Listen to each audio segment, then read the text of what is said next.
यांची नैतिक जबाबदारी आहे की बाबा हे पैसे दिल्याशिवाय दुसरी कुठलीही योजना करू नये। वेगवेगळ्या मोठ्या मोठ्या रोज घोषणा मारल्यात, या आपलं मेळा होणार आहे कुंभमेळा, त्याला 25,000 कोटी 30,000 कोटी, लोक मरलात त्यांना द्यायला पैसे नाही शासनाकडे। शासनाकडे कुंभमेळ्यावर खर्च करायला 25,000 कोटी आहेत, पण कंत्राटदार मरायला टेकलेत, त्यांची बिलं फेडायला पैसा नाही।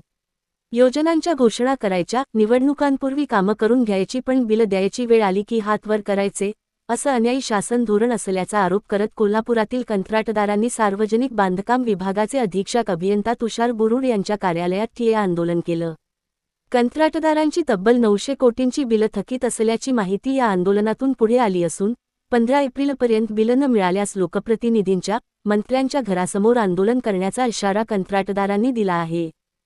आणि घोषणा जाहीर करून म्हणजे एक प्रकारचं आपण भूलथापा लावायचं, कोण विचारायला जात नाही, कोण काय करत नाही। आपले रस्ते झाले, ज्या आमदार साहेबांनी ज्या पूर्वी मंजुरी घेतल्या त्यांनी मोठे मोठे प्रत्येक गावात डिजिटल बोर्ड लावले आहेत, अजून बोर्ड आहेत फाटलेले नाहीत, अशा त्यामुळे काढून ठेवते। तिथं प्रत्येक ठिकाणी मी या भागात रस्त्यासाठी 300 कोटी आणले, 100 कोटी आणले, 200 कोटी आणले, या पुलासाठी एवढे आणले, सगळे भरपूर जाहिरात करून भरपूर पैसे त्यांनी कामं करून घेतले आमच्याकडनं आणि नारळ फोडून त्याचा मतात परिवर्तन करून घेतलेलं आहे।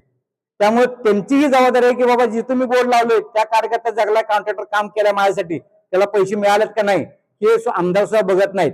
हे त्याचा दुर्दैव काय आहे, निवडून आले त्यांना आमची किंमत नाही आणि आम्ही त्यांना हौसेने काम करून दिले। आम्हाला वाटलं बाबा हे पुढे गेलं आपल्या पाठीशी राहतील, पण त्यांना कुणालाही सोयीसुद्धा नाही आहे, त्यांना नवीन निधी आणण्यात इंटरेस्ट आहे। पुढची भूमिका आपली काय? आता इथून पुढे भूमिका आता आम्ही अधीक्षकांना सांगितलंय, जसं प्रशासन आम्हाला वर्क ऑर्डर पैसे जवळ तुमचे आहे 15 पण जर तुम्ही आम्हाला पैसे द्यायला म्हणजे सक्षम काय सांगितलं नाही तर आम्ही इथे टाळा घातल्याचं सोडणार नाही पहिलं, आणि त्यानंतर कारवाई झाली नाही। ते आणलाय, त्यांना आम्हाला काम करायला लावलं, नारळ फोडून लावले, त्यांच्या घरी जाऊन त्यांच्या दारात आम्ही ठिय्या मारणार, वेळ पडली तर शिंदे साहेबांच्या दारात जाणार, कारण हे शिंदे साहेबांनी सगळी मंजूर केलेले काम आहेत। कारण बजेटमध्ये 8,009 कोटी तरतूद असताना 90,000 कोटी तरतूद दिली, त्याला ग्रामपंचायत लेटर पॅड घेऊन गेला, ग्रामपंचायत सदस्य 5-5 कोटी निधी दिलाय। त्यांनी कपाटात किती निधी असून आपल्या गोळा केलं माहित नाही, त्यांना फक्त हे होतं की मी इलेक्शन जिंकायचे सगळे म्हणून, ते इलेक्शन जिंकण्याला आता सगळ्यांचा भुईसपाट केलाय।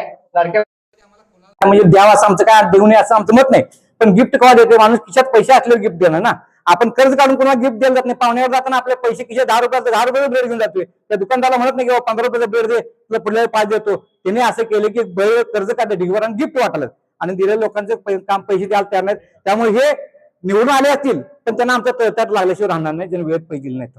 थकीत बिल दिल्याशिवाय नवीन टेंडर प्रक्रिया राबवू नये, 15 एप्रिलपर्यंत बिल देण्याचा निर्णय घ्यावा, अन्यथा सार्वजनिक बांधकाम विभागाच्या अधीक्षक अभियंता कार्यालयाला टाळे ठोकण्याचा इशारा कंत्राटदारांनी दिला आहे।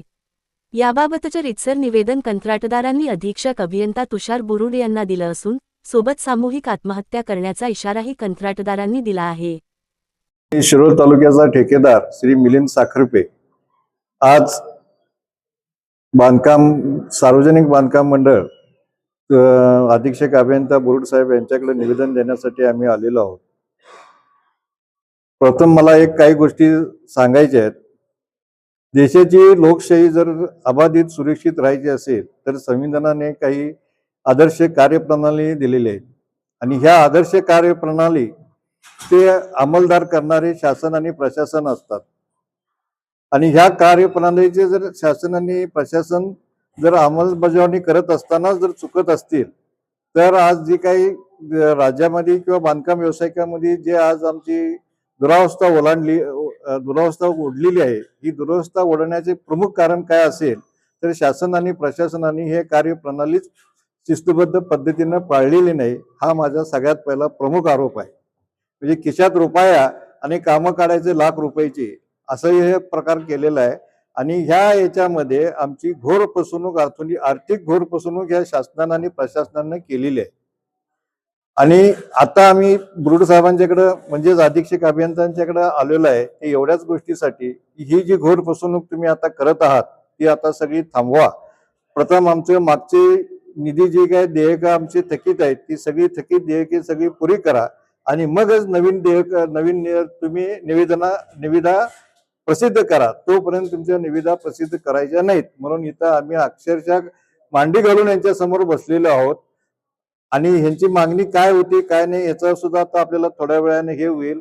आणि ह्या अशा आर्थिक घोर फसवणूक करणारी जी मंडळी आहेत याचा आता मला सगळ्यांना सांगायचंय की या लोकप्रतिनिधी सुद्धा आता थोडस डोळे झाक जे केलेले आहे ते डोळे झाकलेले त्यांनी उघड करावेत. या सांगली जिल्ह्यातील, कोल्हापूर जिल्ह्यातील जे मंत्रिमंडळ आहेत, मंत्री महोदय आहेत, पालकमंत्री असतील किंवा इतर मंत्री, यांनी सुद्धा या गोष्टीमध्ये जाणीवपूर्वक लक्ष घालून आम्हाला आर्थिक न्याय देण्याचं त्यांनी प्रयत्न करावेत, एवढंच मला हे सांगणं आहे. नाहीतर आमच्या आत्महत्या ह्या ठरलेल्या आहेत, पण या आत्महत्या आमच्या निरुपद्रवी ठरणार नाहीत, तर या शासन प्रशासनाला उपद्रवी ठरणार आहेत. आतापर्यंत 2-3 आमचे भाऊ ज्या पद्धतीने झाले ते उपद्रवी ठरल्या, पण आमच्या आत्महत्या ह्या उपद्रवी तुम्हाला ठरतील, यातच तुम्हाला आमचा गर्भित इशारा समजून घ्यावा. नमस्कार.